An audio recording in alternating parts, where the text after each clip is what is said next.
Today, I'm going to talk to two young people who are both doing voluntary work in the sports sector. First, there's Liam Parker, who is a keen BMX biker and does a lot of work at a sports center. And then there's Debbie Sanford, who has volunteered to help with many different sports and who now has a paid job with a sport organizations. So, Liam, tell us a bit about the place you work. It sounds really interesting. Yes, it's really cool. Basically, it's a huge space where lots of sport and cultural events take place. It used to be a shipbuilding hangar, but the company went bust years ago. The building was taken over and completely renovated and repurposed about 5 years ago. Now, we have facilities for all kinds of other sports like skateboarding, breakdancing, parkour, kick scooter. Hang on a moment. Can you explain the last two? A kick scooter is just a normal scooter with a handlebar, deck, and wheels. But now we have stunt scooters and special ones for racing. And parkour has been around for a while now. It's a way of moving around an urban environment. It developed from military training. It involves climbing, running, vaulting, jumping, swinging, and stuff like that. Everyone's seen it on TV and videos. People jumping off incredibly high buildings, on roofs, and things. So, what are you involved with? My passion is for BMX, and I want to get other people involved in the sports. But I do all kinds of things at center. I make sure the bikes and scooters meet safety standard.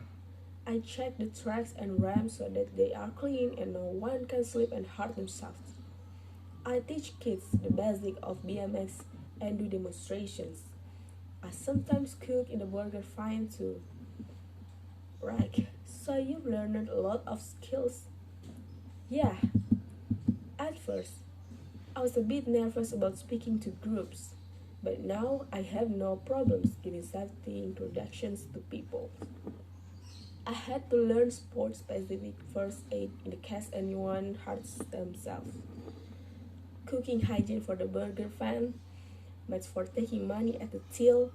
I've had a lot of training in different areas and gained useful certificates.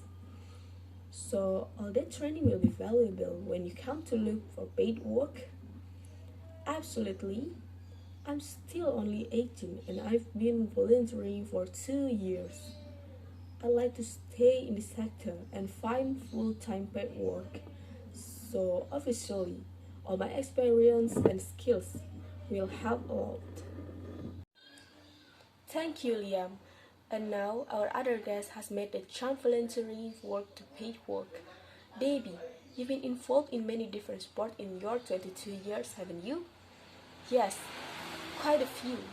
I started off playing football at county level and then got into coaching.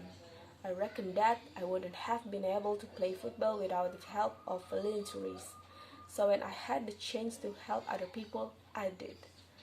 Then I started a degree in sport development and I realized that lots of people like me would soon have a degree and be looking for a job and I need more experience to compete with them all.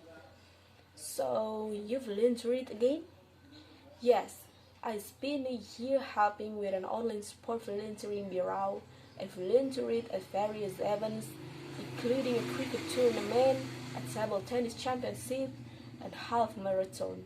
Wow, that's a lot of experience. Yes, I must add that I don't actually play cricket or table tennis myself, but I do run. You don't have to be an expert in a sport to volunteer. There are lots of jobs that need doing. And now you finish your degree and you're working. That's right. I wrote my dissertation on the retention and recruitment of volunteers. And now I manage volunteers for an organization promoting swimming.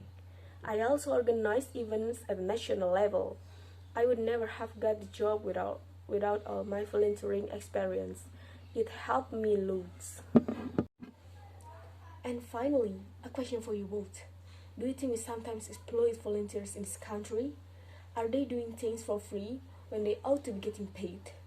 Liam, I believe that you volunteer for about 10 or 20 hours a week. Do you ever feel that you should be paid for what you do? Well, of course, it will be nice, but the organization I help is non-profit making, and it couldn't really afford to pay all the volunteers.